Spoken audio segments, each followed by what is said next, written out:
একটি ছোট্ট গ্রাম দীপপুরে একটি রহস্যময় জঙ্গল ছিল। গ্রামের সমস্ত মানুষরা সেই জঙ্গলে যেতে খুবই ভয় পেত। গ্রামে তিনটি সাহসী বন্ধু ছিল, রিয়া, সানি এবং রিনা। তারা জঙ্গলের ব্যাপারে একদিন বিকালে কথা বলছিল। তখন তারা সবাই ঠিক করে তারা সে অরণ্যে যাবে এবং অরণ্যের সমস্যার সমাধান করবে। তাই তারা রাতের অন্ধকারে অরণ্যের মধ্যে ঢুকে পড়ল। হঠাৎ তারা দেখল এক অদ্ভুত জাদুকরী আলো তাদের সামনে জ্বলতে লাগলো। আলোটির মধ্যে থেকে বেরিয়ে এলো একটি সুন্দরী পরী।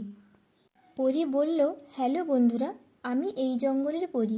আমি এই অরণ্য রক্ষা করি। তোমরা কেন এখানে এসেছো?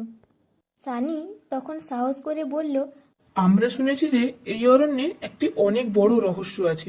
আমরা সেই রহস্য জানতে এসেছি। পরীটি তখন হেসে বলল, আচ্ছা, তাহলে তোমরা এই জঙ্গলের রহস্য জানার জন্য এসেছো, কিন্তু সাবধানে থাকতে হবে।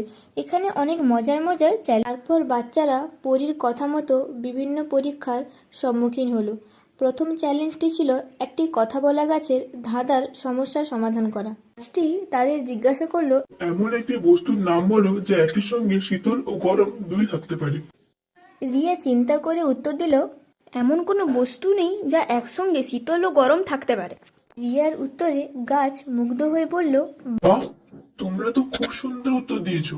এখন তোমরা পরবর্তী চ্যালেঞ্জের দিকে এগিয়ে যাও। তারপর তারা গভীর অরণ্যের দিকে এগিয়ে গেল। তারপর হঠাৎ তাদের সামনে একটি ভয়ানক ডাইনির উদ্ভব হলো।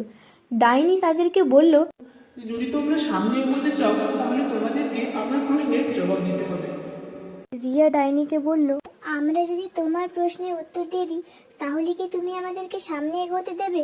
ডাইনি তাদেরকে জিজ্ঞাসা করলো, বলে তো, কে সকালে মাথা হারায় কিন্তু রাত হলে তা ফিরে পেয়ে যায়?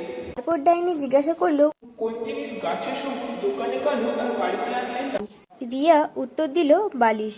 রিয়া উত্তর দিল চা। সানির মা সানিকে সকালবেলা ঘুম থেকে ওঠানোর জন্য আসেন। সানি বুঝতে পারল যে সে এতক্ষণ স্বপ্ন দেখছিল। সানি তার স্বপ্নের কথা তার মাকে